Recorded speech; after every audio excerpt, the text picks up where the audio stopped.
The Nevada desert blazed crimson and gold as the setting sun illuminated the bullet-riddled walls of the Callaway Ranch, casting long shadows across the body of a man who had severely underestimated his prey.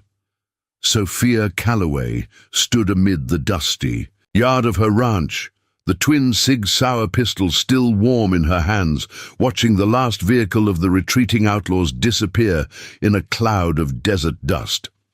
Before we jump back in, tell us where you're tuning in from, and if this story touches you, make sure you're subscribed, because tomorrow I've saved something extra special for you. At 36, she had already endured more violence and loss than most people would face in a lifetime. The war had taken her husband, and now these men had tried to take her home. But what the band of criminals who attacked her isolated ranch didn't know, what no one in Coyote Springs understood, was that Sophia Callaway hadn't always been just a rancher's wife.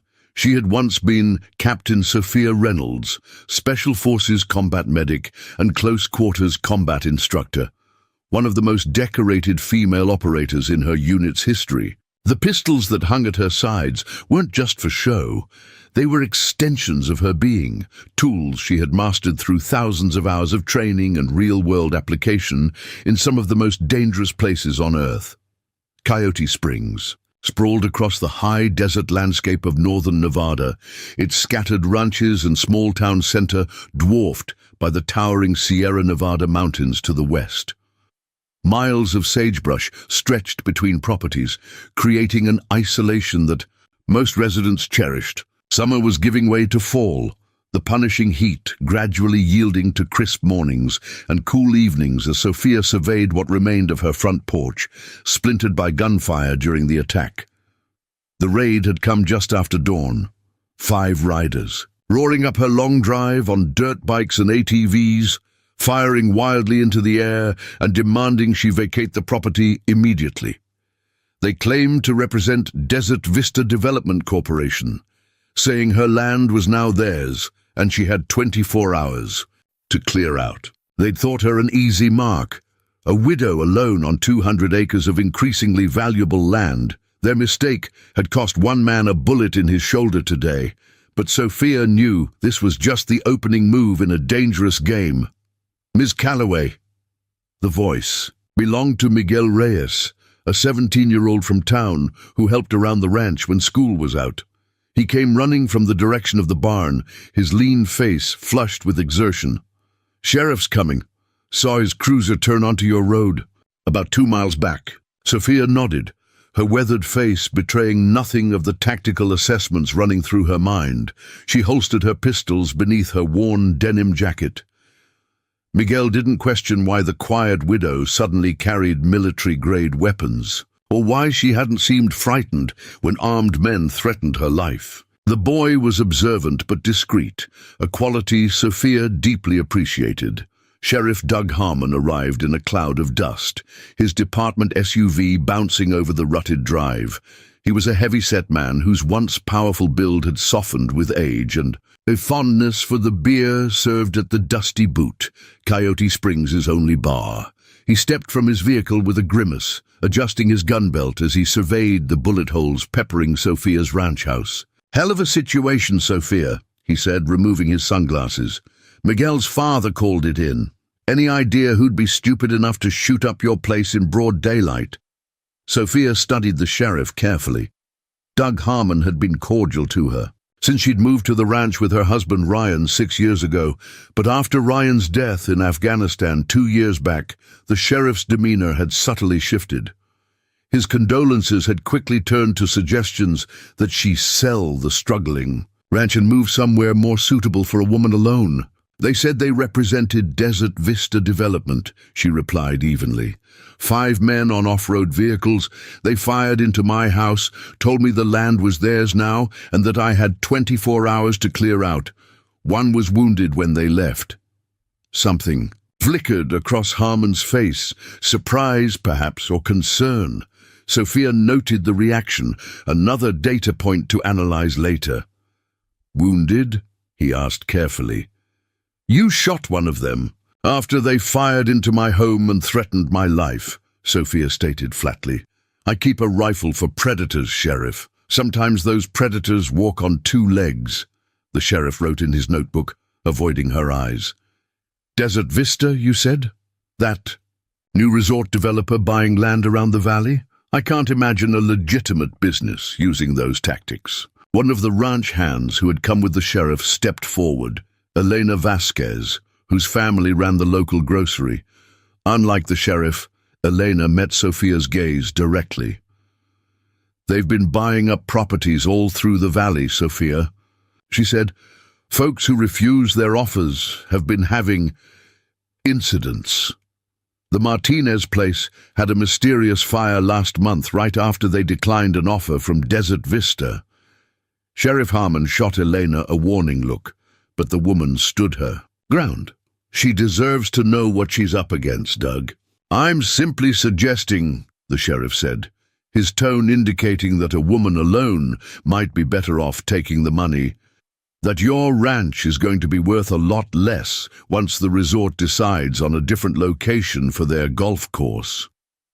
Sophia said nothing, letting the silence stretch uncomfortably. In her military training, she had learned that technique could be more effective than direct questioning. People feel compelled to fill a silence, often revealing more than they intend. Finally, she spoke.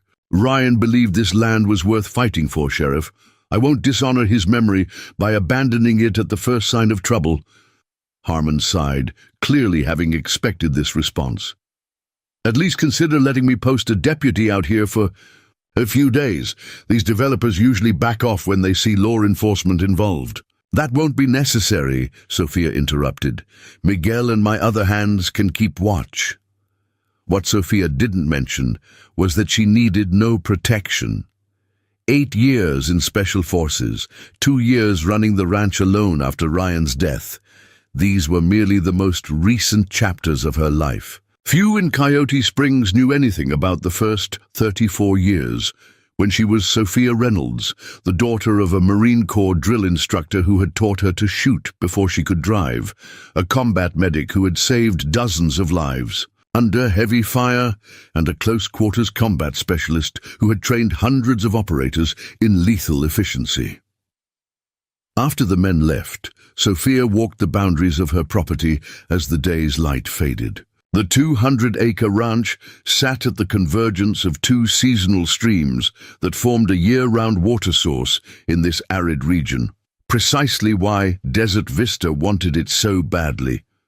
Their planned resort required reliable water access for the golf courses and luxury accommodations, and Sophia's water rights were senior to most in the valley. Ryan had understood this value when he purchased the property 7 years earlier, long before developers had set their sights on Coyote Springs. As darkness settled over the desert, Sophia returned to the ranch house. It was a sturdy single-story structure of stone and timber that Ryan had renovated himself, using techniques he'd learned growing up on his family's Montana ranch. She lit the lamps and moved toward the back of the house, to a door that appeared to lead to a utility room. The reinforced door opened to reveal concrete steps descending into darkness. Sophia took a battery-powered lantern and made her way down, the familiar smell of gun oil and canvas greeting her. The underground room looked untouched, just as she and Ryan had left it before his final deployment 2 years ago. The room extended beyond what anyone visiting the ranch might suspect. One section contained preserved food and emergency supplies, a genuine survival bunker, but behind a false wall lay their true preparation for uncertain times. Sophia slid aside the concealed panel, revealing an armory that would have impressed even her former commanding officers. Military-grade weapons lined one wall, from compact PDWs to precision rifles.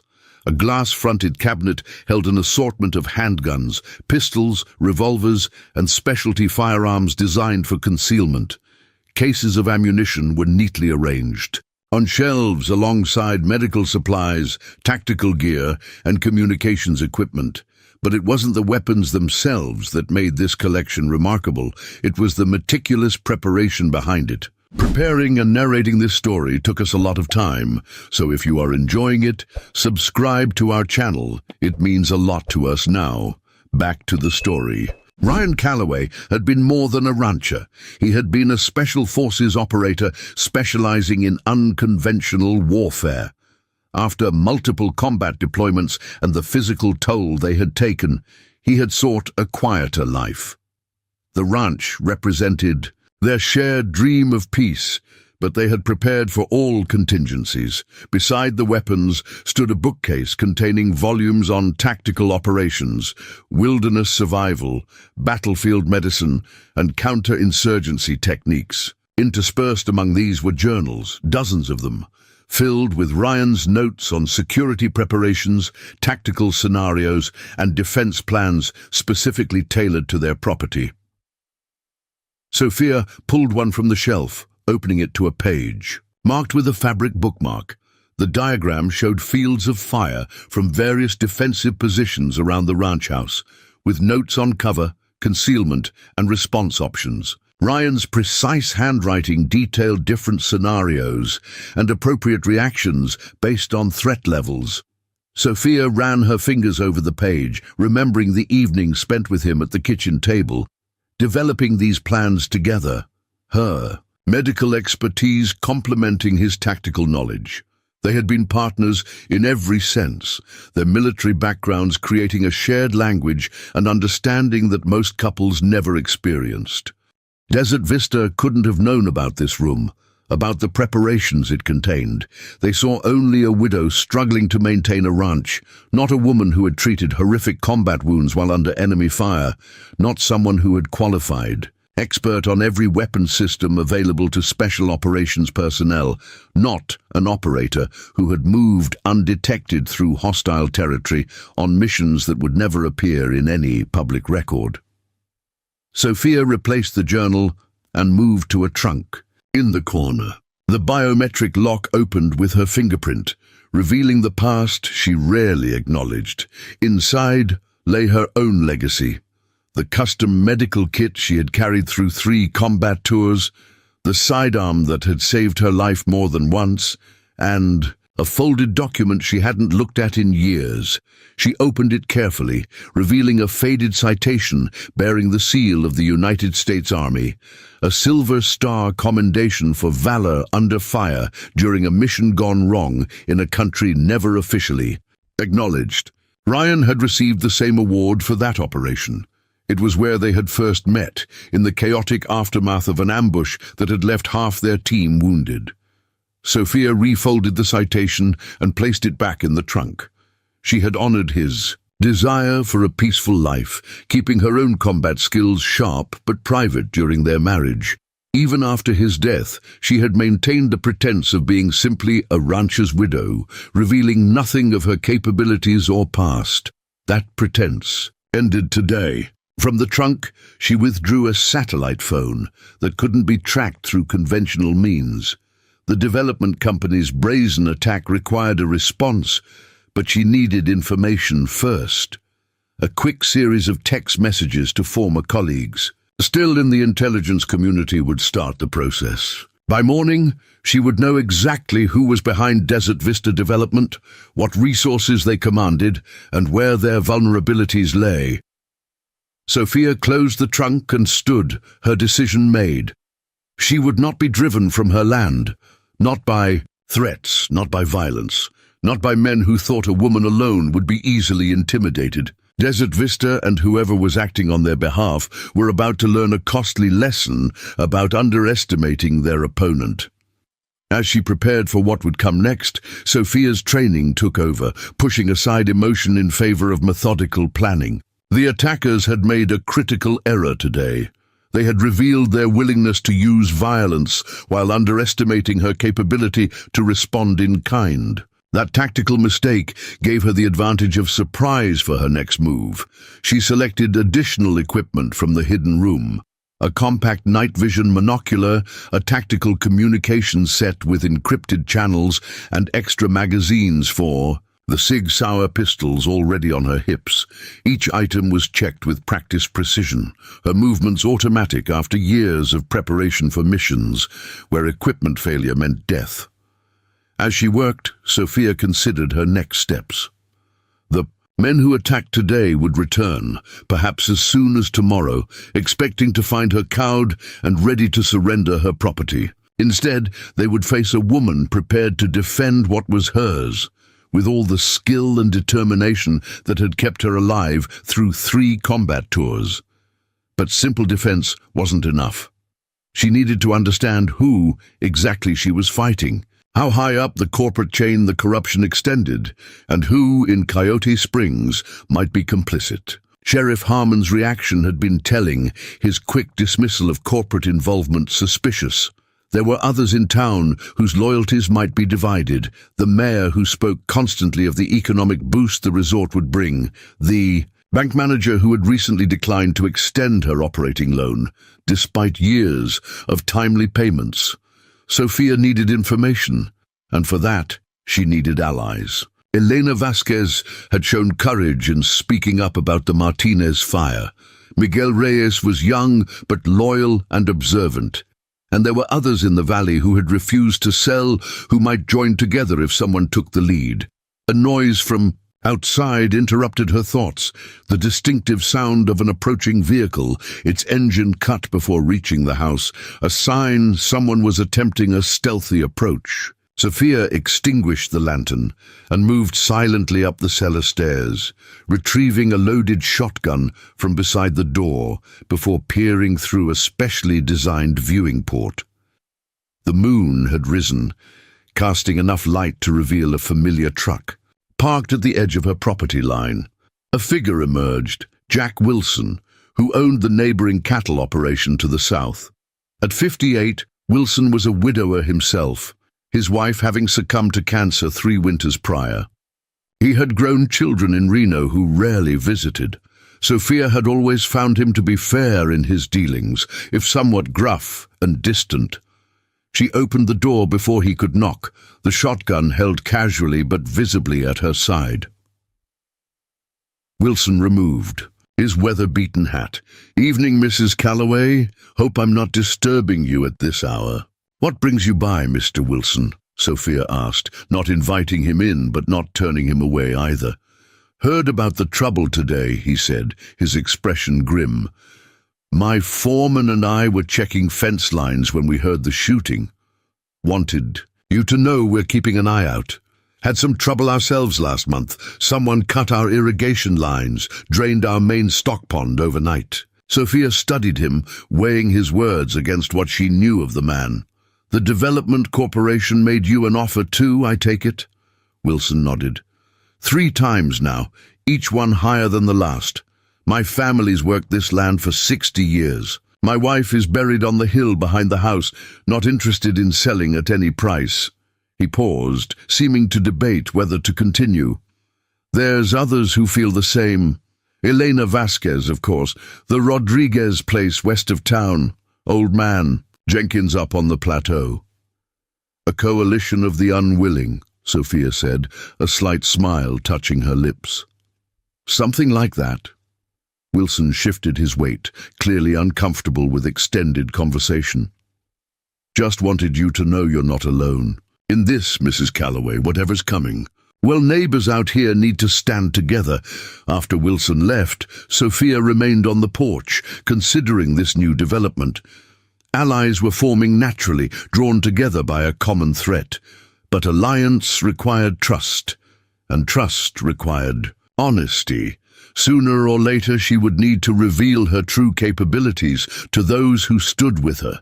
For now, though, she would watch and wait. The men who attacked her ranch would return, expecting a frightened widow. Instead, they would find Captain Sophia Reynolds, decorated Special Forces operator, combat medic, and a woman who had survived firefights that would make these local thugs run for their lives. Let them come. She was ready. Dawn broke over Coyote Springs, with a stillness that belied the tension humming through the valley. Sophia had been awake for hours.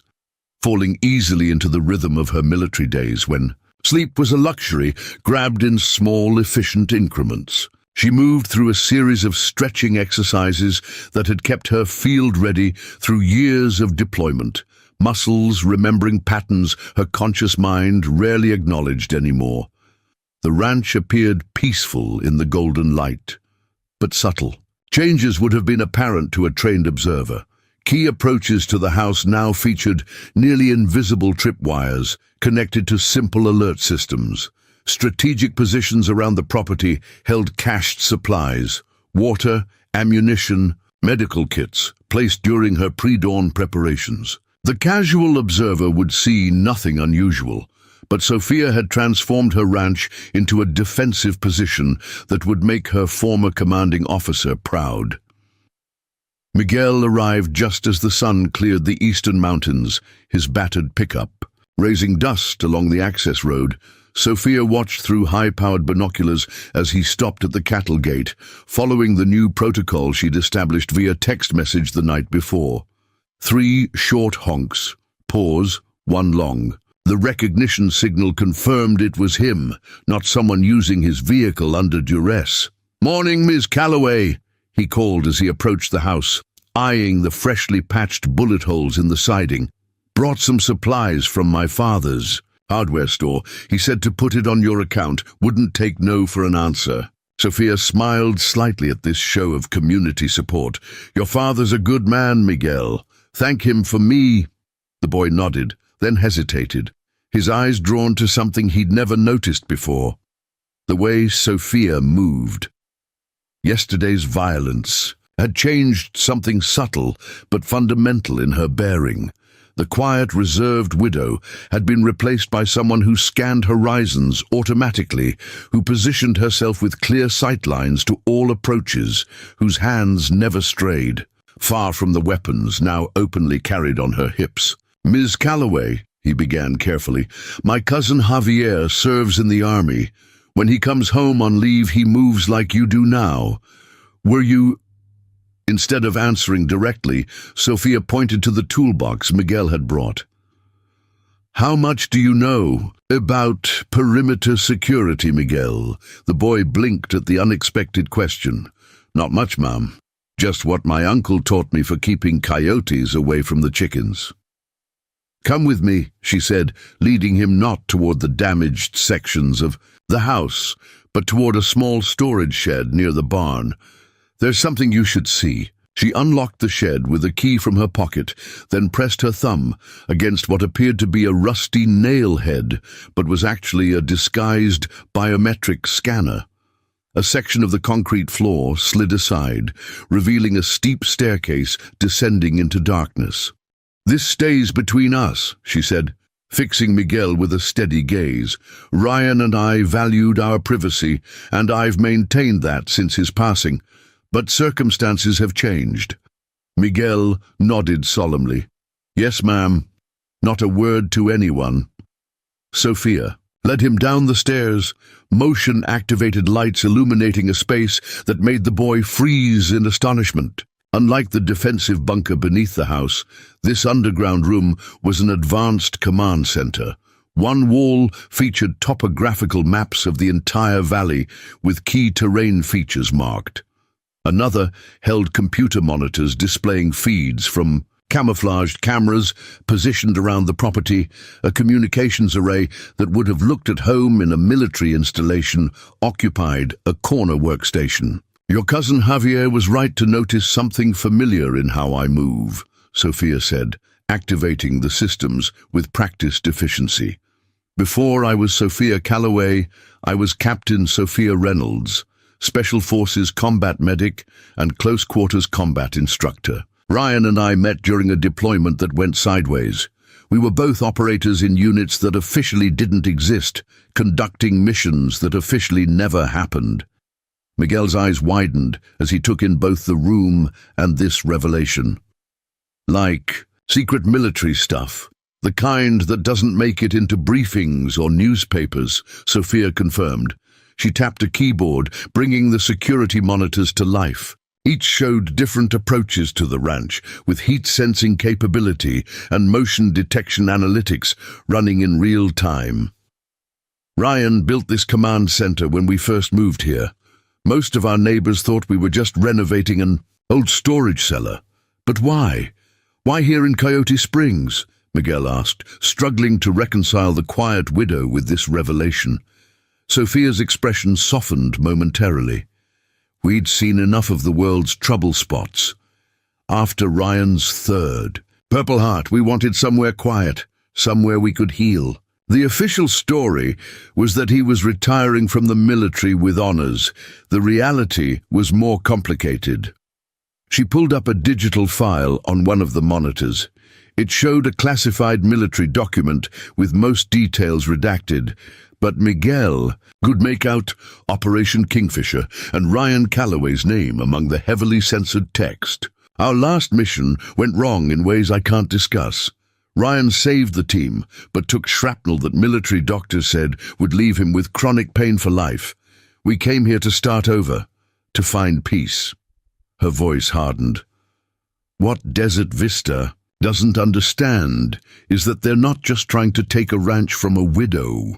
They're threatening the home of two people who sacrificed everything for their country and asked for nothing in return except to be left alone. Miguel absorbed this in silence, his young face solemn. Finally, he spoke with a maturity beyond his years. "What do you need me to do?" Sophia smiled, a genuine expression that transformed her face. "I need intelligence more than anything. Eyes and ears in town. You're there every day. People talk around you without thinking. I need to know who's connected to Desert Vista, what they're planning next. Like a spy." Miguel couldn't keep the excitement from his voice. "Like a responsible citizen protecting his community," Sophia corrected firmly. "No risks, no heroics. Information only. If something feels dangerous, you walk away. Understood?" "Yes, ma'am." He nodded, chastened but still eager. For the next hour, Sophia showed Miguel how to use some of the simpler security systems, motion sensors that could be hidden in brush, alert protocols for different threat levels, recognition, signals that would identify friends from potential threats. The boy absorbed the instructions with surprising aptitude. "My father always said you pick things up quick or you don't survive in the desert," he explained when Sophia commented on his quick learning. "Seems like that's true for more than just finding water and avoiding rattlesnakes." As they emerged from the command center, the distinctive rumble of approaching vehicles reached them. Sophia's hand moved instinctively to her sidearm, but relaxed. When her phone vibrated with an alert from the perimeter sensors, the pattern indicated authorized visitors. Elena Vasquez's truck was approaching with 3 passengers. "We have company," Sophia told Miguel. "Remember, everything you've seen stays between us for now." "Yes, ma'am. I should get to fixing those fence posts anyway," he replied, moving toward the toolbox with new purpose in his step. Elena's truck pulled up to the house, dust settling around it as she stepped out with 2 men Miguel recognized as her brothers, Roberto and Carlos. They carried toolboxes and building supplies. "Brought reinforcements," Elena called, approaching with the confident stride of someone raised on hard-scrabbled desert land. "Figured you could use help patching those bullet holes properly before the weather turns." Sophia welcomed them with gracious restraint, noting that both brothers wore sidearms openly on their hips, a statement of solidarity that didn't need verbal explanation. As they set to work, more vehicles arrived. Jack Wilson and his foreman, the Rodriguez family from the next valley, even Old Man Jenkins with his grandson. By mid-morning, the ranch yard hosted a small army of neighbors, all bringing supplies, food, and an unspoken message. You are not alone. While the impromptu work party tackled the damage to her home, Sophia's satellite phone vibrated with an incoming secure message. She slipped away to check it, finding a detailed intelligence brief from her former unit's information specialist, a man who now held a senior position at a 3-letter agency he never named. The data on Desert Vista. Development painted a disturbing picture. The company was a shell corporation, with layers of ownership obscuring its true controllers. Financial records, accessed through means Sophia didn't question, revealed connections to Meridian Resource Group, a private military contractor with a notorious reputation for strong-arm tactics in resource-rich regions around the world. Their CEO, Victor Blackwood, had been investigated multiple times for corruption and human rights abuses overseas, but his political connections had shielded him from prosecution. Most concerning was the final paragraph of the brief.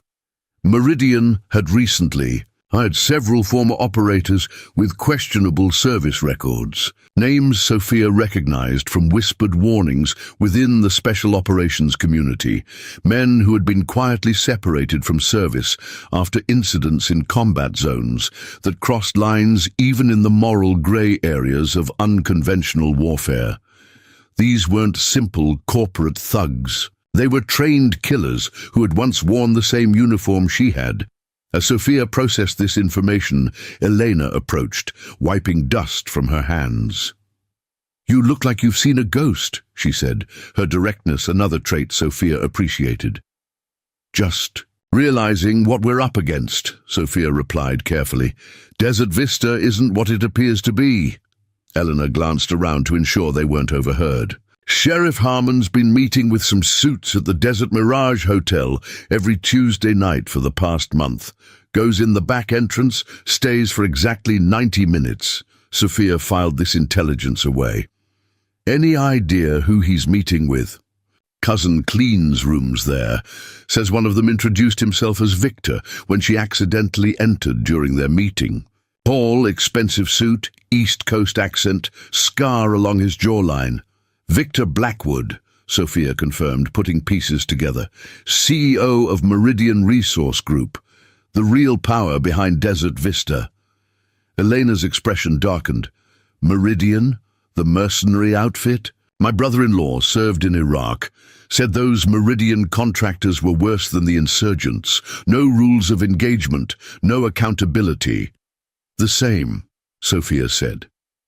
"But what would interest a PMC in ranch land in Coyote Springs? Water rights alone don't justify this level of investment." Before Eleanor could respond, a shout came from the front of the property. Jack Wilson's grandson was running toward them, out of breath and wide-eyed. "Vehicles coming, lots of them," he gasped. "Black SUVs and trucks. Papa said to warn you." Sophia's tactical mind shifted into high gear.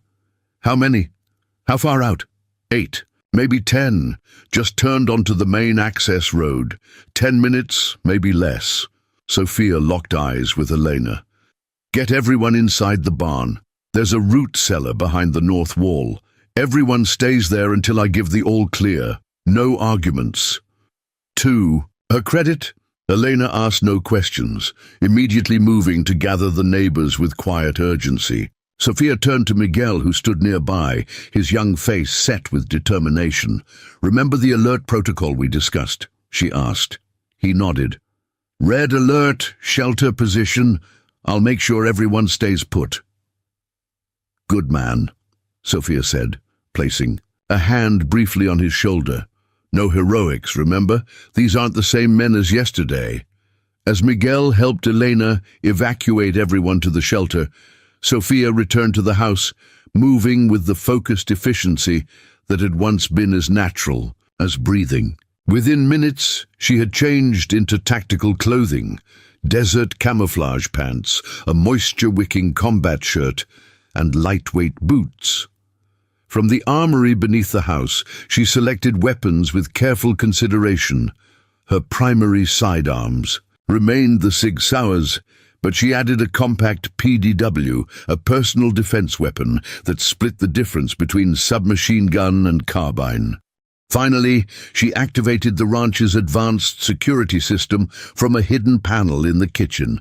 Camouflaged cameras would now record everything that happened, while motion sensors would track the movement of every person on her property. The command center beneath the storage shed would log everything, creating an unimpeachable record. Sophia took position on the covered back porch, which offered clear sightlines to the approaching vehicles, while providing both concealment and cover. Through her binoculars, she could now see the convoy, 4 black suburban SUVs and 3 pickup trucks with reinforced frames and light bars. The vehicles moved in professional formation, maintaining precise distances from each other. Not local. Thugs this time. The lead suburban stopped at the edge of her property. The others fanned out, establishing a perimeter with practiced efficiency. The rear doors of the lead vehicle opened, and 3 men emerged. Sophia's breath caught as she recognized the center figure immediately. Victor Blackwood himself, dressed impeccably in a tailored suit that seemed absurdly out of place in the Nevada desert. To his right stood Sheriff Harmon, looking uncomfortable in his official uniform, his hand resting nervously on his service weapon. It was the third man who truly captured Sophia's attention. Tall, with a muscular build visible. Even under his tactical clothing, he moved with the unmistakable bearing of special operations. His face triggered immediate recognition. Major Marcus Weller, former Delta Force commander, separated from service under circumstances that had generated whispers throughout the special operations community. Sophia had met him once, briefly, during a joint training exercise. She doubted he would remember her. She had been one of dozens of medical personnel supporting the operation, but she remembered him. The intensity in his eyes, the ruthless efficiency in his movements, and the rumors that followed him. Operations that exceeded authorized force. Civilians caught in the crossfire, reports mysteriously altered after the fact. Now he worked for Meridian, and by extension, for Blackwood. The presence of both men at her ranch confirmed this was no ordinary land grab. Something more significant than a resort development was at stake. Sophia raised her phone to her ear, pressing the secure connection to her former teammate's burner number. "Talon, this is Phoenix," she said quietly, using their old operational call signs. "Target has arrived personally with high-level muscle. Weller is on site. Repeat, Marcus Weller is on site. This just escalated beyond a real estate dispute." The voice that responded was calm, professional. "Copy, Phoenix. Satellite imagery confirms 9 vehicles total, approximately 14 personnel visible, likely more inside vehicles. Thermal shows they're armed. Classification, Tier 1 threat. Assessment.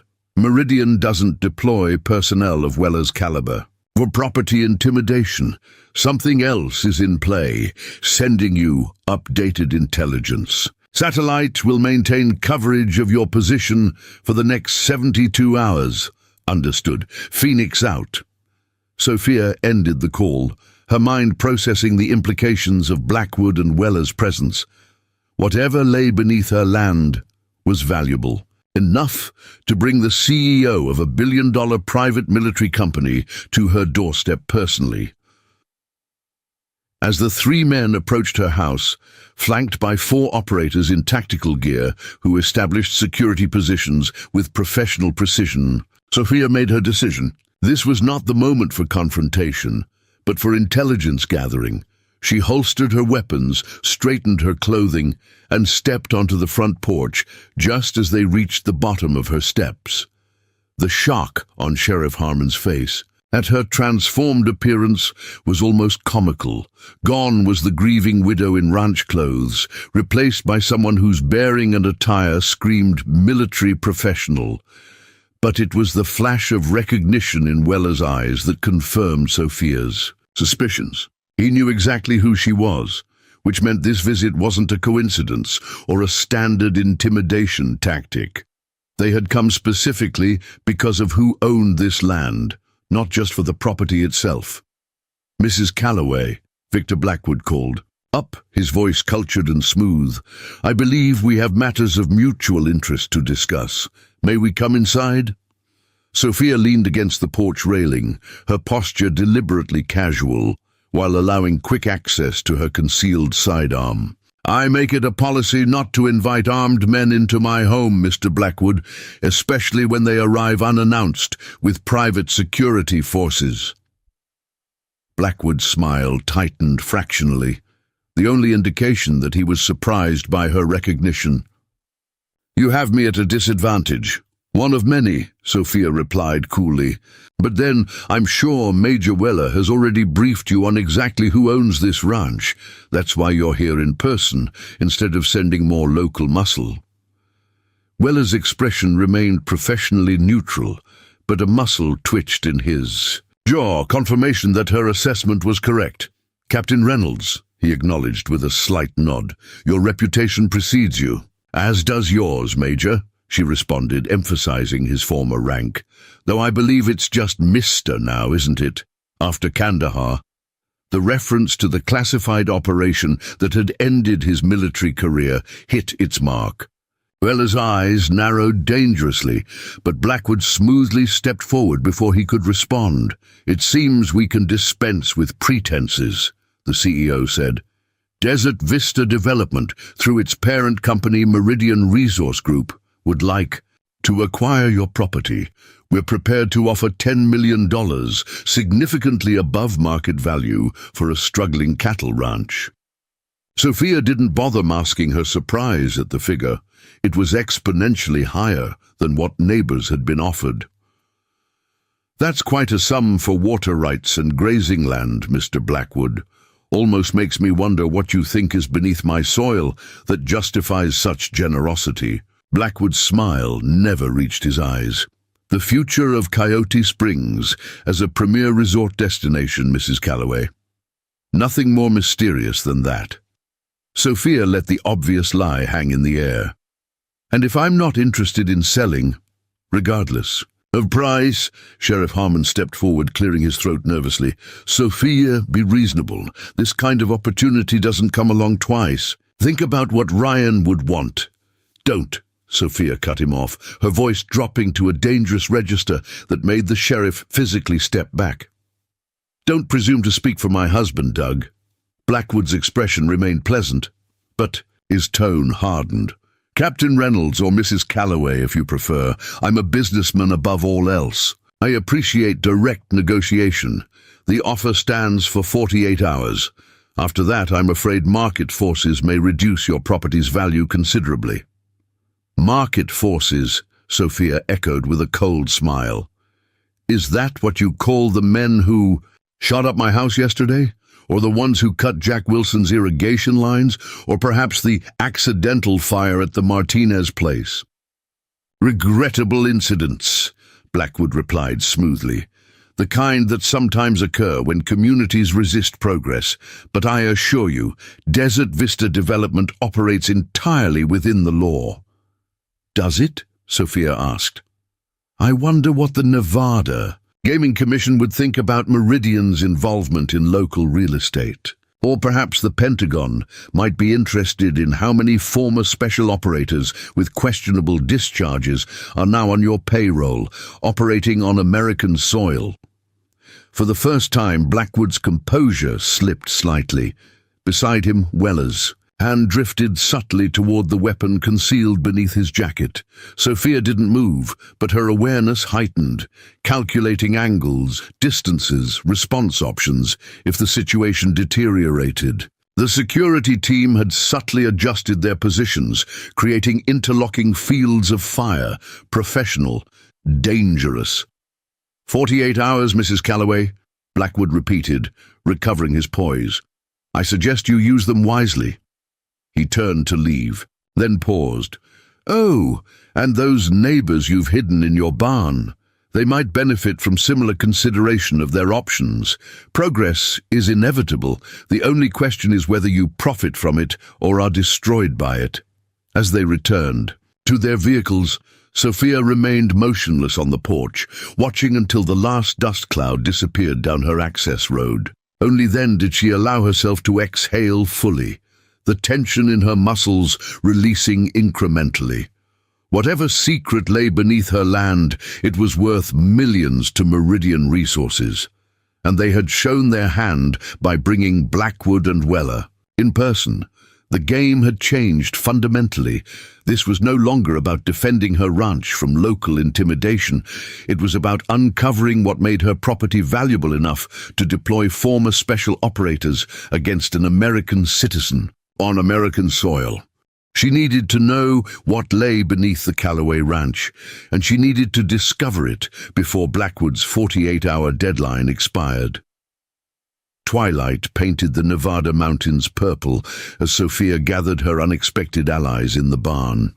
The impromptu community meeting had drawn 15 of her neighbors, ranchers, shopkeepers, and landowners who had either rejected Desert Vista's offers or stood to lose their livelihoods if the resort development proceeded. They sat on hay bales and folding chairs, their faces grave in the warm glow of lantern light.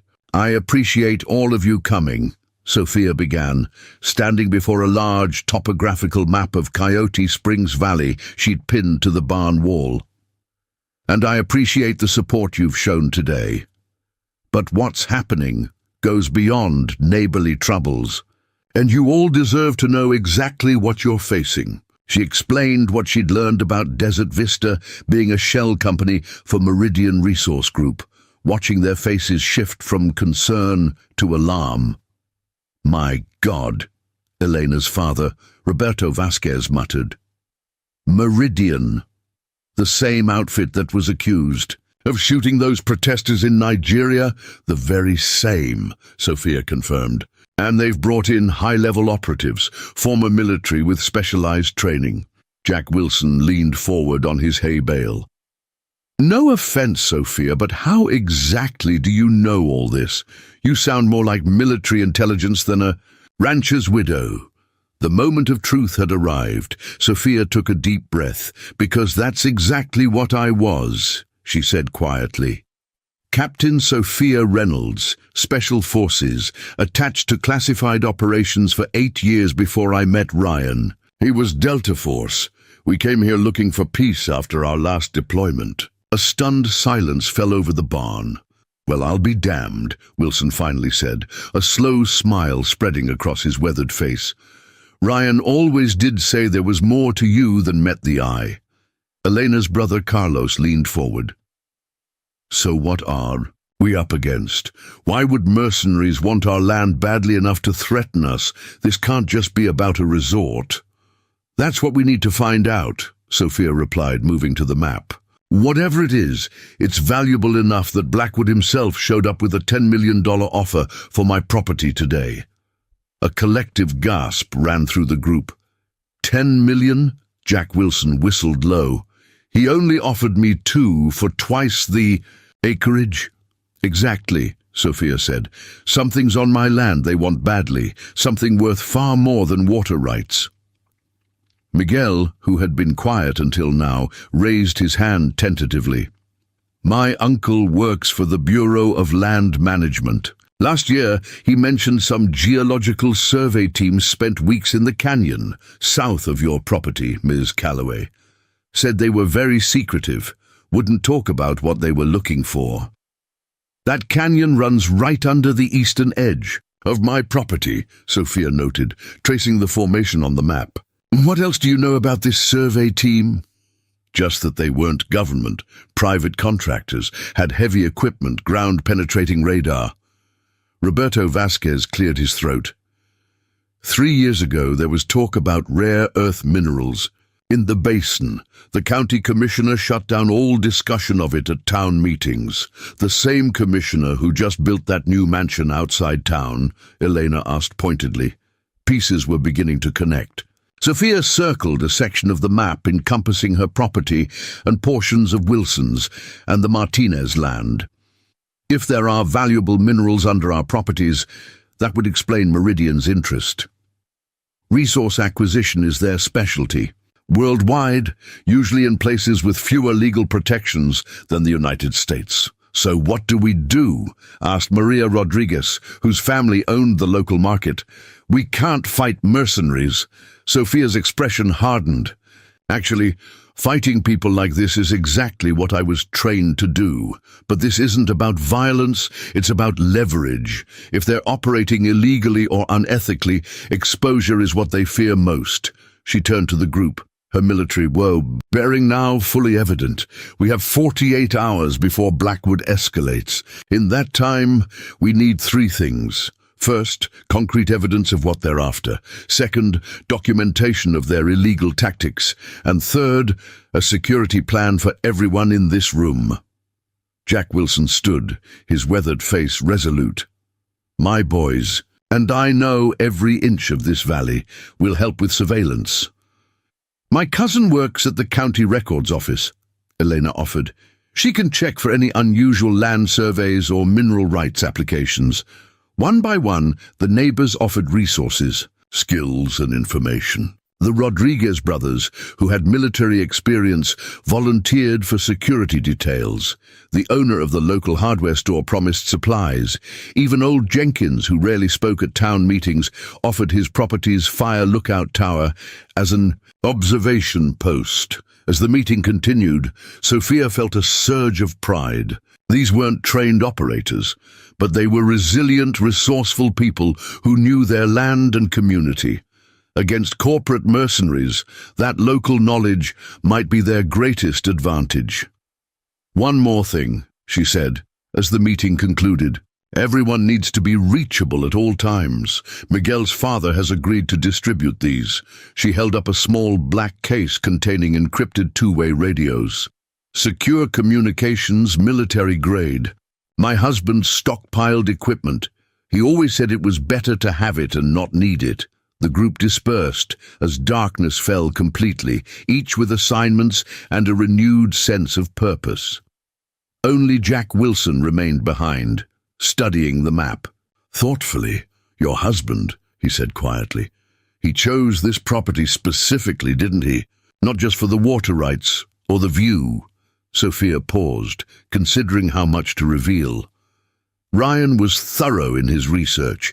He studied geological surveys, water tables, mineral deposits, said this land would be valuable long after the cattle were gone. Wilson nodded slowly. My family's been here 3 generations. My grandfather used to tell stories about the old mine shafts that run all through these hills. Most were played out by the 1920s. But he always said the real treasure was deeper than anyone could dig back then. Do you know where those old shafts are located? Sophia asked, suddenly alert. Some. There's one on the north edge of your property, hidden in that box canyon, been sealed up since before I was born. Sophia moved to the map, marking the location. Could you show me tomorrow? Wilson nodded. First light, bring rope and flashlights. He paused at the door. Your husband would be proud, Sophia. Of the ranch, of how you've kept it going, of what you're doing now. After everyone had left, Sophia returned to the command center beneath the storage shed. She uploaded the day's security footage to an encrypted cloud server her former teammate had provided, then connected a satellite call on a secure line. Phoenix secure, she said when the connection established. Talon receiving. The voice was professional, clipped. Satellite shows your visitors departed. Status? They're after something underground. Possible rare earth minerals. Need geological survey data for this region, particularly focusing on my property and the canyon to the south. Working on it. Preliminary data suggests significant deposits of lanthanides and possibly scandium. Strategic importance, Category 2. Sophia's brow furrowed. Category 2 meant defense applications, materials used in advanced weapon systems, guidance technology, or communications equipment. That explains Meridian's involvement, she said. They're expanding from security contracting to resource acquisition. Affirmative. Intel suggests they've secured private contracts with defense manufacturers, bypassing government oversight of strategic materials. Legal. Gray area at best. Definitely contrary to national security interests. Dodi would be concerned if they knew. Sophia absorbed this information. I need something else.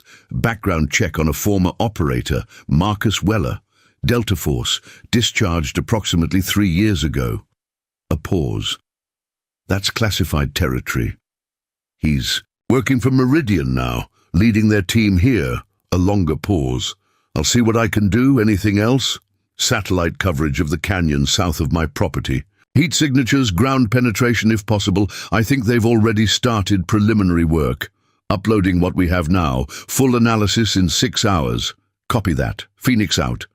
Sophia leaned back in her chair, processing the implications. If Meridian was attempting to secure control of strategic minerals outside normal government channels, this went beyond a simple land grab. The Department of Defense maintained careful oversight of such resources for national security reasons. A soft ping from her computer indicated an incoming file, satellite imagery of the canyon bordering her property. Even at first glance, the heat signatures were unmistakable. Equipment operating under camouflage netting, vehicle tracks carefully concealed but visible to infrared, and most tellingly, a temperature anomaly consistent with recent drilling. They weren't waiting for her. Answer to their offer. They were already extracting samples. A soft chime from the perimeter sensors interrupted her analysis. Someone was approaching. A single vehicle, lights off, moving slowly along the access road. Sophia switched to the night vision cameras, tensing when she recognized Sheriff Harmon's personal truck. She secured the command center and made her way to the house, retrieving her sidearm from its holster. When Harmon's truck stopped in the yard, she was waiting on the porch, silhouetted against the dim light from inside.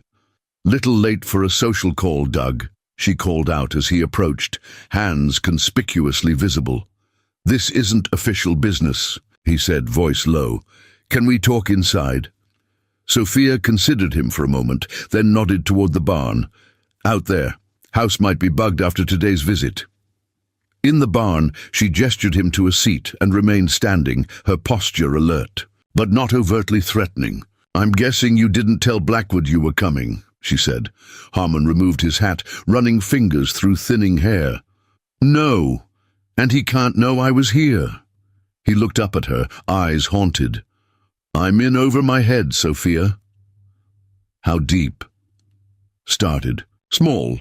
Campaign contributions when I ran for sheriff, then favors, ignoring complaints about their survey team's trespassing, looking the other way when they pressured the Martinez family."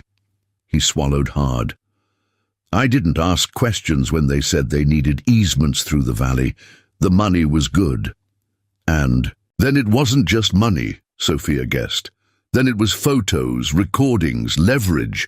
Harmon's silence was confirmation enough. "What are they after, Doug?" "What's under my land?" He shook his head. "They don't tell me details, but I overheard Blackwood talking about strategic reserves worth billions. Whatever it is, the government doesn't know it's here, or they'd have claimed it already.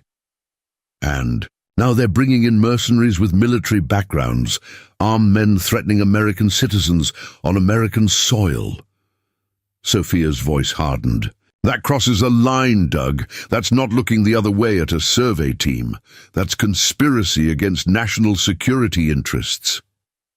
"I know." His voice was barely audible. "That's why I'm here." He reached slowly into his jacket, removing a flash drive. Recorded conversations, bank transfers, their operational timeline. "They're not waiting for your answer, Sophia. They start major extraction in 3 days, regardless." Sophia took the drive, studying Harmon's face. "Why now? Why help us?" "Because I was at Arlington when they buried Ryan," he said quietly. "I saw what they gave him for his service. Medals that couldn't bring him back to you. And now, I'm helping the people he fought against." His voice broke. "My son's in the army, Sophia. How do I look him in the eye?" She nodded slowly, making her decision. "We're organizing the whole valley. You can help us, Doug, but it has to be all in, no playing both sides. They'll ruin me. They'll do worse if they succeed. And if we stop them, we can make sure you're protected." She held his gaze. "Your choice, but you need to make it now." The silence stretched between them, filled only with the soft sounds of the desert night outside. Finally, Harmon nodded. "What do you need?" "Access to county records, communications channels, and most importantly, advance warning of any official action they try to take through your office." "They're planning something for tomorrow night," he said. Weller requested deputy credentials for 6 of his men, called it a training exercise. Sophia's expression hardened. "They're not waiting for my answer. They're planning to move on the property regardless. I can delay the credentials maybe until tomorrow afternoon. That's all the time I can buy you." "It's enough." Sophia extended her hand. "Welcome to the resistance, Sheriff." After Harmon left, Sophia returned to the command center and uploaded the flash drive contents to her secure server. The information confirmed her suspicions. Meridian had discovered a major deposit of rare earth elements critical to advanced weapon systems and was moving to secure private control before the federal government became aware of its strategic value. More troubling were the operational plans. They weren't just planning to pressure her. They had contingencies for neutralizing resistance that included what they euphemistically called extraction protocols for uncooperative landowners. She worked through the night, correlating the new intelligence with satellite imagery and geological surveys her former teammate had provided. By dawn, a clear picture had emerged. The mineral deposits formed a narrow band that ran directly beneath her property, Wilson's land, and the canyon to the south. Preliminary testing had confirmed concentrations far exceeding any known North American deposits, potentially worth billions. As the first light of dawn touched the eastern horizon, Sophia finally allowed herself 2 hours of tactical rest, the controlled sleep technique she had mastered during deployments. When she woke, she reviewed the security feeds, noting with satisfaction that her neighbors had already begun implementing the surveillance plan they'd developed. The Rodriguez brothers had established observation posts at strategic points around the valley. Elena's cousin had delivered county land records showing irregularities in how Desert Vista had acquired certain properties. Most promising, Miguel's uncle from the Bureau of Land Management had provided geological survey maps showing the true extent of the mineral deposits. By mid-morning, Wilson arrived as promised with climbing gear and powerful flashlights. "Ready to explore some history?" he asked as they loaded equipment into his truck. "Lead the way," Sophia replied, securing her sidearm and a compact tactical vest beneath a light jacket. They drove to the northern edge of her property, where the land rose sharply into rocky bluffs. Wilson parked in a narrow ravine, concealing the vehicle from aerial observation. "My grandfather brought me here when I was about 12, he explained, as they hiked up a nearly invisible trail. "Said his father helped seal this mine when they found something they weren't expecting." "What were they looking for originally?" Sophia asked, scanning the terrain with the practiced eye of someone who had navigated far more hostile environments. "Silver, mostly. But grandfather said they hit a strange vein, something that glowed under certain light. The mining company ordered it sealed immediately. After 20 minutes of climbing, Wilson paused beside what appeared to be a natural rock formation. Only when he brushed away decades of accumulated dust and vegetation did Sophia see the weathered timber frame. "Mine entrance," he explained, "collapsed intentionally from what my grandfather said." Together, they cleared away enough debris to reveal a narrow opening. Cool air flowed outward, a sign that the shaft connected to a larger system somewhere. "I'll go first," Sophia said, securing a tactical headlamp and checking her sidearm. "You were expecting trouble down there?" Wilson asked, eyeing the weapon. "I always plan for contingencies," she replied simply. "Stay close, and if I signal you to stop, don't move." The shaft descended at a steep angle, old timber supports groaning ominously as they made their way down. After about 50 feet, the Narrow passage opened into a larger chamber where the remnants of old mining equipment lay scattered and rusting. Sophia swept her light across the walls, revealing the glittering veins Wilson's grandfather had mentioned. She removed a small device from her vest, a handheld spectrometer her husband had acquired during his final deployment. "What is that?" Wilson asked as she calibrated the device. "It analyzes mineral composition," she explained, scanning the unusual. "Veins." The device beeped, displaying results on its small screen. "Just as I suspected. Heavy concentration of rare earth elements, neodymium, dysprosium, terbium, all critical components in advanced weapons systems, guidance technology, night vision equipment. That's what Meridian is after." "Exactly. These minerals are primarily sourced from China, which controls over 80% of global production. A domestic supply of this quality would be worth billions and strategically vital to national security." Sophia's light caught something unexpected, fresh. Tool marks on one wall and modern survey markers embedded in the rock face. "Someone's been here recently," Wilson observed. "Within the last week," Sophia confirmed, examining the marks. "They're already testing the concentration, which means—" Her radio crackled to life with Miguel's urgent voice. "Miss Calloway, vehicles approaching from the South Road, at least 6 SUVs, heavily tinted windows, armed men visible." Sophia's expression hardened. "They're not waiting for my answer. They're moving now." She turned to Wilson. "We need to get back to the ranch, fast." As they scrambled back up the shaft, Sophia's radio crackled again with Elena's voice. "Sophia, Sheriff Harmon just called.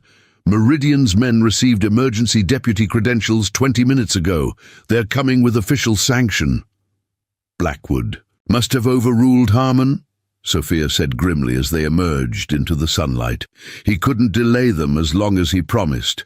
They reached Wilson's truck and sped back toward the main property, taking a concealed route through a dry creek, bed to avoid being spotted.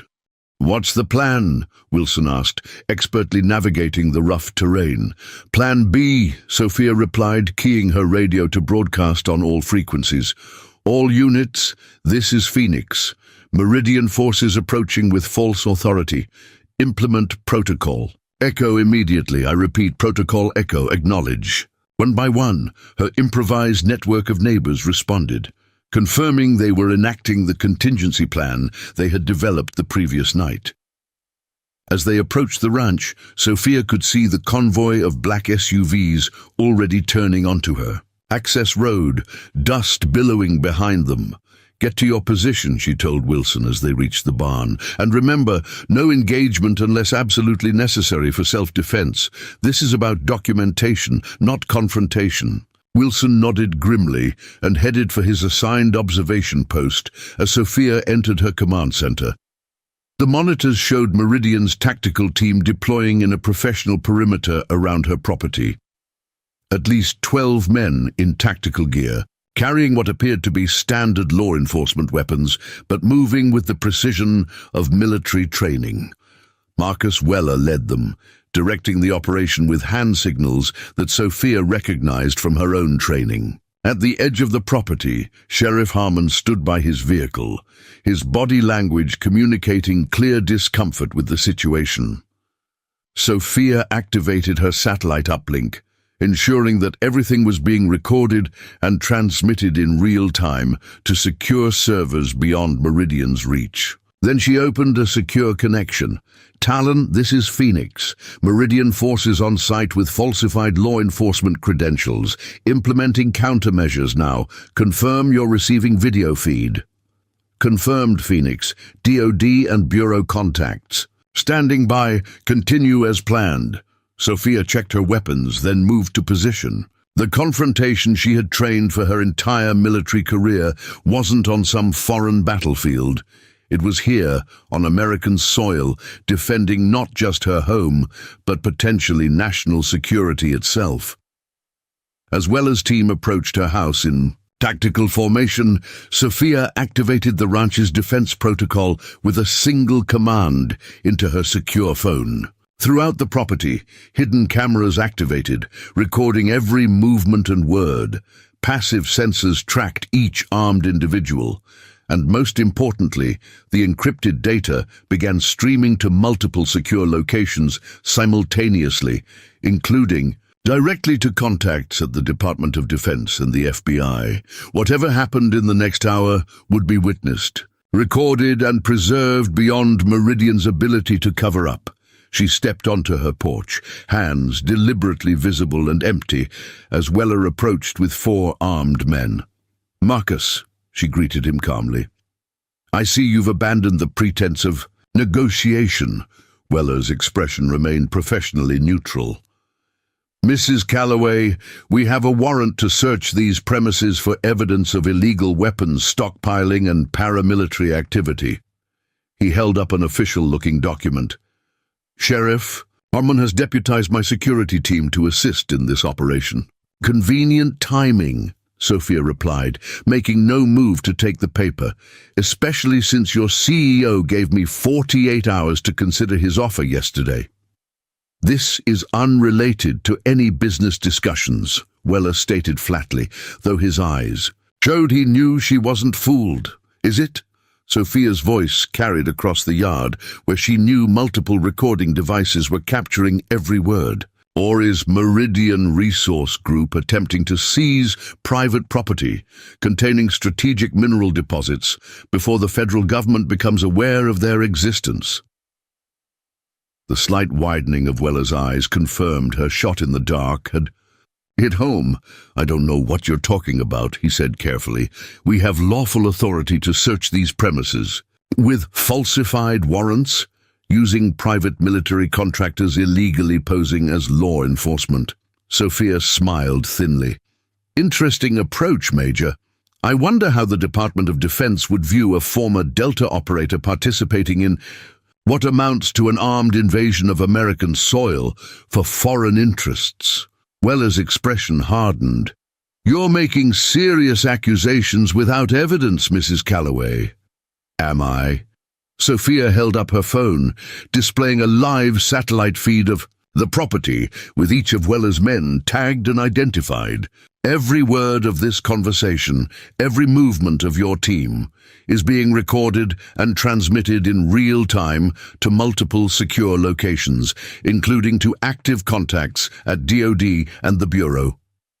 She stepped forward, her voice carrying clearly. "Your warrant is fraudulent. Your deputies are unlicensed armed contractors, and the mineral deposits you're attempting to secure without federal oversight are classified as strategic resources under National Security Directive 67. For the first time, Weller's professional composure slipped. Behind him, several of his men exchanged uncertain glances. "You're playing a dangerous game," he said quietly. "No game, Major. Just defending my home." Sophia's gaze hardened. "Now, I suggest you and your men withdraw immediately before this situation escalates from corporate overreach to a national security incident." The standoff stretched for several tense seconds, neither side willing to back down. Around the perimeter, Sophia knew her improvised network of neighbors was documenting everything from multiple angles, creating an unassailable record of Meridian's illegal operation. Finally, Weller's radio crackled. He listened briefly, his expression darkening. "Stand down," he ordered his team abruptly. "We're withdrawing." As they backed away, Sophia remained motionless on her porch, maintaining eye contact with Weller until he turned away. Only when the convoy of vehicles had disappeared down her access road did she allow herself a small smile of satisfaction. The first battle had been won, but the war was far from over. In her command center, she connected with her former teammate, Talon Sitrep. "All footage received and secured. DoD contact is extremely interested in what you've uncovered. Bureau is initiating an investigation into Meridian based on the evidence of falsified law enforcement credentials alone." "They'll be back," Sophia said, "with different tactics." "Not any time soon," came the reply. Your transmission triggered some high-level alarms. The Pentagon has initiated an emergency review of strategic resource security, and Blackwood just received summons to appear before a classified committee tomorrow morning. For the first time in days, Sophia felt the tension in her shoulders ease slightly. So we've bought some time. More than that, you've exposed a national security vulnerability they can't ignore. DoD is dispatching a legitimate security team to your location, ETA 3 hours. Until then, maintain your perimeter. As she ended the transmission, Miguel's voice came over the radio. Miss Calloway, the sheriff is approaching, alone this time. Through the security cameras, Sophia watched Harmon's cruiser come slowly up the drive. His posture as he stepped out suggested both relief and anxiety. It worked, he said simply as she met him outside. Blackwood is furious. He's been ordered back to Washington immediately. Something about national security implications. And your role in this? Sophia asked. Harmon grimaced. I've been instructed to cooperate fully with the federal task force arriving this afternoon. My career is probably over, but... He shrugged. Better than the alternative. You did the right thing, Doug. Eventually, he acknowledged. Too late. To be called heroic. But not too late to matter, Sophia countered. What about the valley, the other properties? Federal hold on all land transactions in the region, effective immediately. No sales, no development, pending investigation. Sophia nodded, satisfaction warming her for the first time in days. Then we've bought ourselves some time. As Harmon left, Sophia looked out over her property, the land Ryan had chosen so carefully, knowing what lay beneath it, understanding its strategic value even then. Had he anticipated this confrontation? Had he prepared her home, knowing someday it might need to be defended? She would never know for certain. But as she watched her neighbors emerging from their observation posts, gathering in the yard with expressions of cautious victory, she felt certain of one thing. This land was worth defending not just for what lay beneath it, but for the community that stood upon it. The battle with Meridian wasn't over. Corporations with billions at stake rarely surrendered after a single defeat, but the balance had shifted. What had begun as a widow standing alone against corporate mercenaries had transformed into something far more powerful. A community united in defense of their homes, supported by the full weight of national security interests. As the sun began its descent toward the western mountains, casting long shadows across the ranch Ryan had loved, Sophia felt his presence more strongly than she had since his death. He had chosen this land knowing its value. He had prepared it, and her for this moment. And for the first time since burying her husband, Sophia Calloway felt truly at home. The promised federal security team never arrived. 3 hours after her standoff with Weller, Sophia's satellite phone buzzed with an encrypted message from her contact. Federal team diverted. Pentagon communications compromised. Blackwood has high-level support. You're on your own for the night. Sophia processed this development with the cold calculation of a veteran operator. If Meridian had enough influence to interfere with the Department of Defense deployment, they wouldn't waste time before launching a counterattack. Their window of opportunity was closing as awareness of the strategic minerals spread through official channels. They'll come tonight, she told the core group gathered in her command center. Wilson, Elena, the Rodriguez brothers, and Sheriff Harmon. With everything they have. The roadblocks we set up won't stop them for long, Carlos Rodriguez observed, studying the tactical display. They're not meant to, Sophia replied. Just to channel them along predetermined approaches and bias. Time. She pointed to locations on the digital map. We've evacuated all non-essential personnel to Sagebrush Canyon. The remaining defenders are positioned here, here, and here. Observation only, no engagement. What about federal help? Harmon asked, the weight of his betrayal still evident in his posture. Delayed, possibly intentionally. Sophia didn't. Elaborate further. We need to hold until morning, when too many eyes will be watching for them to risk overt action. She activated a secure satellite uplink, displaying a real-time overhead view of the valley. My contact managed this much. Continuous surveillance with data streaming to multiple secure locations. Whatever happens tonight will be documented beyond Meridian's ability to erase. There, Wilson pointed to movement on the screen. A convoy of vehicles with their lights off, moving along the access road from the south. At least 8 vehicles, heavy ones from the dust pattern. Sophia magnified the image. Armored personnel carriers, military surplus. They're bringing significant firepower. She turned to the group. This is your last chance to withdraw. What's coming isn't a corporate security team. It's a private military operation on American soil. No one moved. Good. Sophia nodded, unsurprised by their resolve. Remember the plan. Observation only. Documentation is our weapon tonight, not bullets. As the others moved to their assigned positions, Harmon lingered behind. I should be with them, he said, his sheriff's badge catching the light as he fidgeted with it. You have a more important role, Sophia replied, handing him a secure tablet. If this goes sideways, you're our direct line to legitimate authorities. The moment anything happens, you transmit this evidence to every contact on this list, FBI, state police, military command channels. He accepted the tablet solemnly. They trusted me to protect this valley. Tonight you will, Sophia said.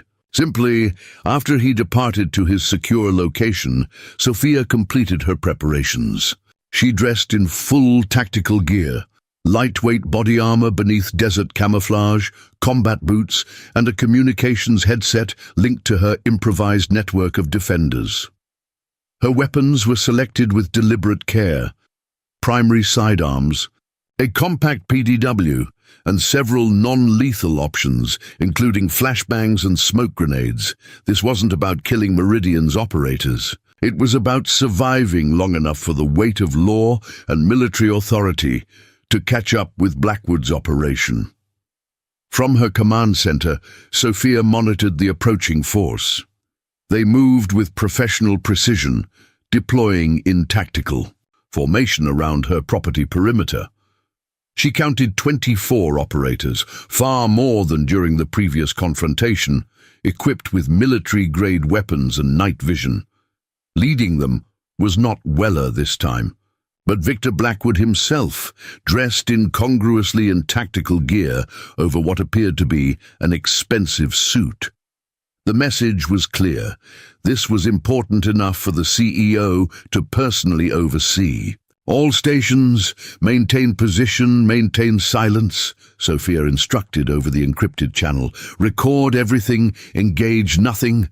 She moved through the underground passage, connecting her command center to the main house, emerging in the darkened kitchen, just as the first of Meridian's operators reached her porch. Through her night vision monocular, she watched their methodical approach, clearing angles, maintaining coverage, professional in every movement. What they didn't know was that her property had been prepared for this moment since the day she and Ryan purchased it. Passive sensors tracked every movement, recording in spectrum beyond visible light. Sound amplifiers captured every whispered command. And most importantly, every piece of data streamed in real time to servers beyond Meridian's reach. The front. Doctor splintered under a tactical ram. Operators poured in, weapons raised, sweeping the darkened rooms with practiced efficiency. Sophia remained hidden in a concealed observation position, watching as they methodically cleared each room. House clear. Proceeding to basement, one operator reported into his radio. No sign of the target, another added. Blackwood's voice came through clearly on their communications, which Sophia had easily compromised. She's here somewhere. Find her, find the documentation, and conclude this operation. We have 4 hours until dawn. Sophia smiled grimly at the frustration in his tone. They had expected to find her easily, to neutralize any resistance quickly. Instead, they found an empty house with no indication of where she or her allies might The operators discovered the bunker beneath the house, but the armory had been emptied, essential documents removed. Their frustration mounted as Blackwood continued demanding results. After allowing them to waste precious time searching, Sophia initiated the next phase of her plan. Using her remote access, she activated the ranch's external lighting system, all at once flooding the property in blinding illumination. Simultaneously, a pre-recorded message began broadcasting from speakers positioned around the property. Attention, Meridian personnel. This is a notification that you are engaged in illegal paramilitary activity on American soil. You are being recorded by multiple surveillance systems, with feeds transmitting to federal authorities. Withdraw immediately. The effect was electric. Several operators instinctively sought cover, disoriented by the sudden light and sound. Others looked to their communications for guidance, but Sophia had activated targeted jamming frequencies, isolating their tactical network. On her monitor, she watched Blackwood gesturing furiously, trying to regain control of his operation. Weller appeared beside him, pointing toward the barn, where unusual movement had caught his attention. Sophia switched camera views to see Elena and Carlos deliberately making themselves visible before disappearing into the darkness. A calculated distraction to draw forces away from the house. They're splitting their team, she noted with satisfaction. Rodriguez team, initiate diversion protocol 3. Across the property, carefully positioned devices activated sequentially. Some creating heat signatures to mimic human movement, others generating subtle sounds that would draw attention. Each pulled Meridian's operators further from there. Coordinated formation, spreading their resources thin. Through it all, Sophia remained undetected, directing her network with the precision of a battlefield commander. Each of her neighbors had simple, specific tasks. None dangerous individually, but collectively creating a tapestry of confusion for the invading force. After allowing this to continue for 20 minutes, Sophia moved to the next phase. She made her way through a concealed passage to a position overlooking the command vehicle, where Blackwood had established his headquarters. Through her directional microphone, she could hear his increasingly agitated instructions. I don't care what it takes. Find her, find those documents, and end this. We have millions invested and powerful people expecting results. The desperation in his voice confirmed what Sophia had suspected. Blackwood was under enormous pressure from whoever was backing. Meridian's operation. The strategic minerals represented not just profit, but influence, leverage in circles far beyond a simple corporate venture. The time had come for direct confrontation. Sophia activated a focused EMP device, another of Ryan's specialized tools, temporarily disabling electronics in a narrow cone centered on Blackwood's command vehicle. In the sudden darkness and confusion, she moved with the silent efficiency that had once made her legendary among her fellow operators. When Blackwood's backup systems activated 30 seconds later, he found himself staring into the barrel of Sophia's sidearm. "Good evening, Mr. Blackwood," she said calmly. "I believe we have matters to discuss." To his credit, the CEO maintained his composure despite the shock evident in his eyes. "Captain Reynolds, impressive tactical display." "Basic counterinsurgency doctrine," she replied. "Divide opposing forces, isolate command elements, control the narrative." She gestured to the small device visible on her tactical vest. A live broadcast transmitter. "Speaking of which, everything you say is being recorded and transmitted to multiple secure locations." Blackwood's expression hardened. "You have no idea what you're interfering with. This goes beyond Meridian, beyond simple corporate interests." "I know exactly what I'm interfering with," Sophia countered. "Foreign-backed acquisition of strategic minerals critical to national defense, using private military contractors against American citizens on American soil." "You think too small, Captain." Blackwood shook his head. "The rare earth deposits are merely the beginning. What lies beneath this valley could shift the balance of power in ways you can't imagine. Try me. Blackwood studied her for a moment, calculating his options. The geological surveys found more than just rare earth elements. They found isotopic anomalies consistent with something our scientists haven't seen before. Something with potential. Applications that would make nuclear technology look primitive. Sophia kept her expression neutral, though this was unexpected information. And rather than inform the proper authorities, you decided to acquire it privately. For whom? For the future, Blackwood replied. For progress unburdened by bureaucracy and politics. Some discoveries are too important to be buried in government classifications. Noble sentiments from a man who sent armed mercenaries to threaten civilians, Sophia observed dryly. Outside, the sounds of vehicles approaching at high speed drew their attention. Blackwood smiled thinly. That would be my contingency plan, Captain. Did you think I came with only the forces you've seen? Sophia checked her tactical display. Multiple vehicles were indeed approaching, but not Meridian reinforcements. Actually, she replied with the first genuine smile of the night. That would be the 7th Special Forces Group, finally breaking through whatever interference you arranged. Apparently, attempting to use military-grade EMP devices on American soil triggered some very specific national security protocols.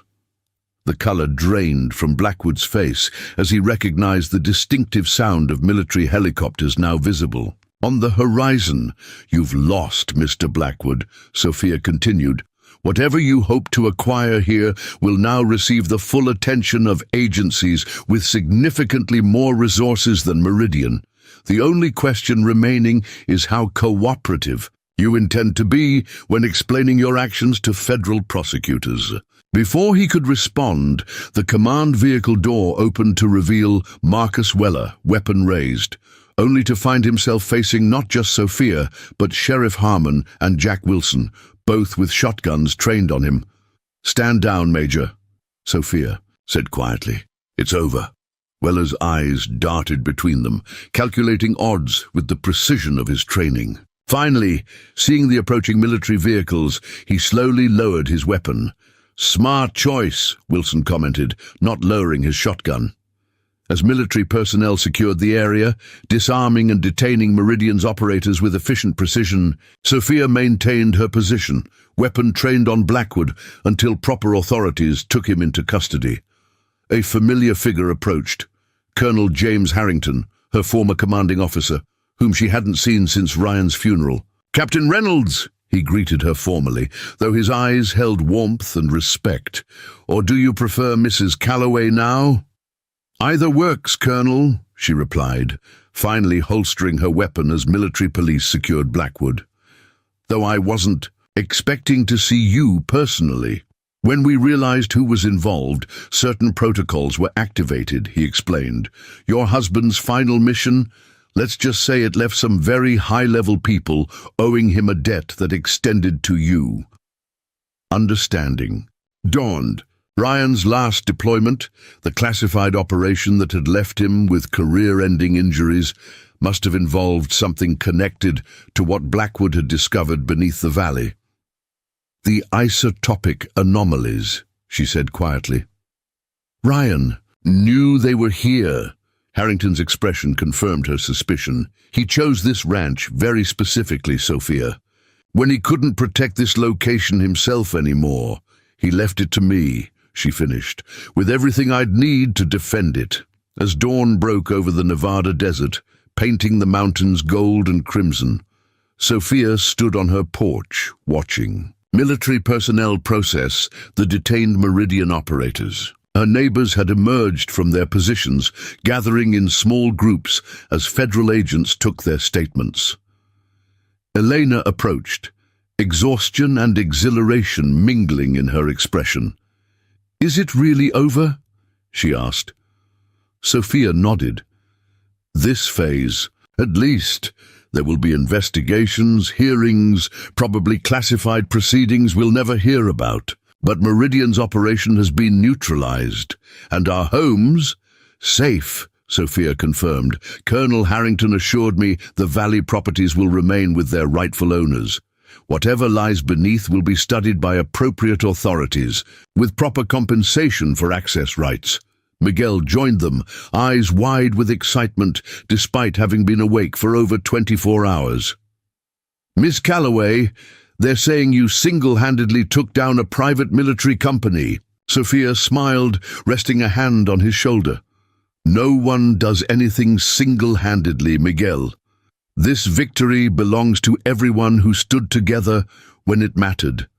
As military helicopters circled overhead and federal agents established a perimeter around the property, Sophia felt a presence beside her, not physical but undeniable. Ryan had prepared this land, knowing someday it might need defending. He had left her everything she needed to complete the mission he couldn't. For the first time since burying her husband, Sophia felt she truly understood his final gift to her, not just a home, but a purpose. A way to continue serving, even after. Leaving the battlefield behind, the Nevada sun climbed higher, burning away the morning mist, illuminating a community forever changed by standing together against impossible odds. Whatever secrets lay beneath the Calloway Ranch would now be protected properly, not exploited for private gain. And Sophia Reynolds, Calloway, widow, warrior, defender, had found her peace at last, not in running from her past, but in using every skill it had given her to protect the future her husband had died to secure. 3 months after the confrontation with Meridian's forces, the Calloway Ranch had transformed.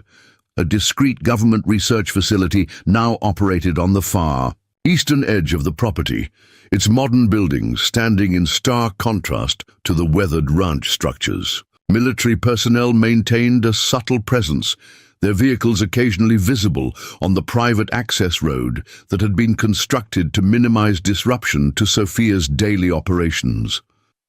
The first snow of winter dusted the Nevada mountains. As Sophia signed the final documents in her kitchen, Colonel Harrington and 2 Justice Department officials seated across from her. "That completes the access agreement, Mrs. Calloway," the senior official said, gathering the papers. "Your compensation will be deposited as arranged, and the research parameters will remain within the boundaries we've discussed." Sophia nodded, feeling a sense of completion rather than surrender. "And the other landowners?" "Similar arrangements have been made with everyone in the affected area," Harrington confirmed. "Fair compensation, minimal disruption, absolute security." After the officials departed, Harrington remained behind, removing his formal uniform jacket. As Sophia poured 2 cups of coffee, "Off the record now," he said, accepting the steaming mug. "You've done remarkably well, Sophia. Ryan would be proud." "He planned for this," she replied, looking out at the snow-touched landscape. Not the specific circumstances, perhaps, but the possibility that what lay beneath this land might someday need protecting. Harrington nodded, his expression solemn. "What we've found. It's beyond what we imagined. The isotopic material appears to be extraterrestrial in origin, likely from a meteor impact millions of years ago. Its properties could revolutionize everything from medical technology to energy production. Powerful enough that people like Blackwood would build private armies to control it," Sophia observed. "Which is precisely why it needs the protection of people like you," Harrington replied. "People who understand that some powers aren't meant to be wielded for profit or advantage." He hesitated, then reached into his briefcase, removing a sealed envelope. "This was recovered during the investigation of Meridian's headquarters. It was in Blackwood's personal safe." Sophia accepted the envelope, recognizing the handwriting immediately. "Ryan's." "How did Blackwood get this?" she asked, her voice carefully controlled. "Ryan sent it to him directly, about a month before his death," Harrington explained. "It appears they had corresponded previously. Ryan knew what Meridian was searching for." Alone after Harrington's departure, Sophia finally opened the letter, her hands steady despite the emotion tightening her chest. "Sophia, if you're reading this, then what I suspected has finally come to light, and you've done exactly what I knew you would. Defended our home with the same courage and skill you showed on every mission we shared. What lies beneath our land is both miracle and potential catastrophe. During my final deployment, our team discovered similar material in a remote region we were never officially in. 3 of my men died securing a sample. The power it contains could transform humanity's future or trigger our destruction. I purchased our ranch because geological surveys indicated a larger deposit existed here, one that needed protection from those who would weaponize it. I couldn't tell you then. Classification levels prevented it, but I always knew you'd uncover the truth if it became necessary. The government will want to study it. Let them, but maintain our ownership. Be their partner, not their subject. The terms are in our safe, legal documents I prepared with contingencies for this exact scenario. What you've protected isn't just our home, but a potential turning point for humanity. This responsibility found us, Sophia, as the hardest missions always did. Everything I built here, every defense, every contingency, every hidden resource, wasn't just to protect our land, but to give you what you would need when this moment arrived. I'm sorry I couldn't be there to face it with you. Know that whatever strength you found to stand your ground came from within you. It always did. With all my love and faith, Ryan Sophia folded the letter carefully, a complex mix of emotions, washing through her, grief and pride, loss and purpose intertwined. Ryan had known what was coming and had prepared her as best he could, while respecting her enough to let her find her own way through the challenge. A knock at the door interrupted her thoughts. Elena stood on the porch, cheeks flushed from the cold. "Town meeting's in an hour," she reminded Sophia. "Everyone's waiting for you before they start." The transformation of Coyote Springs was evident as they drove into town.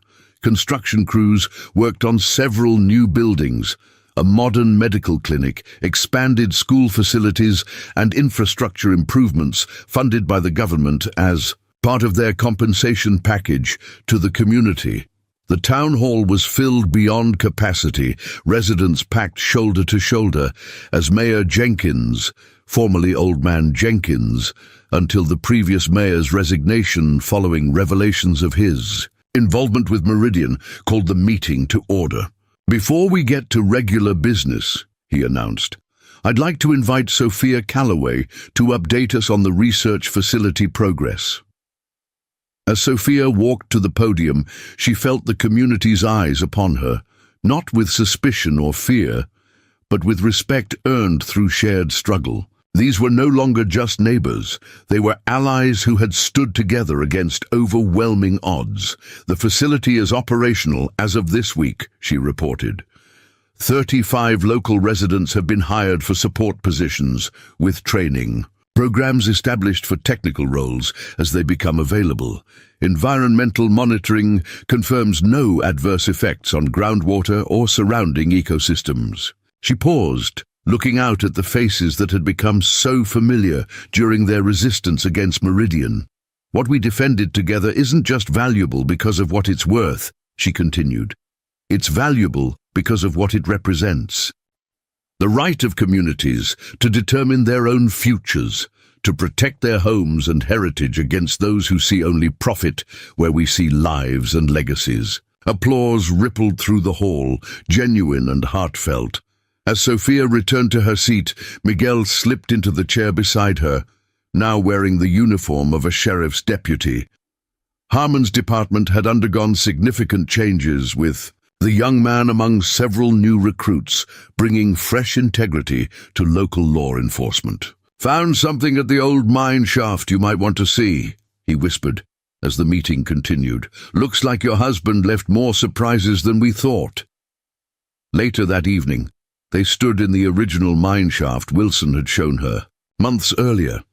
Miguel directed his flashlight to a section of wall they hadn't explored previously, revealing a metal box embedded in the rock face, marked with Ryan's distinctive insignia. A phoenix rising. "Only noticed it because of the fresh rockfall," Miguel explained. "Must have been hidden all this time." The box was sealed with a biometric lock that responded immediately to Sophia's fingerprint.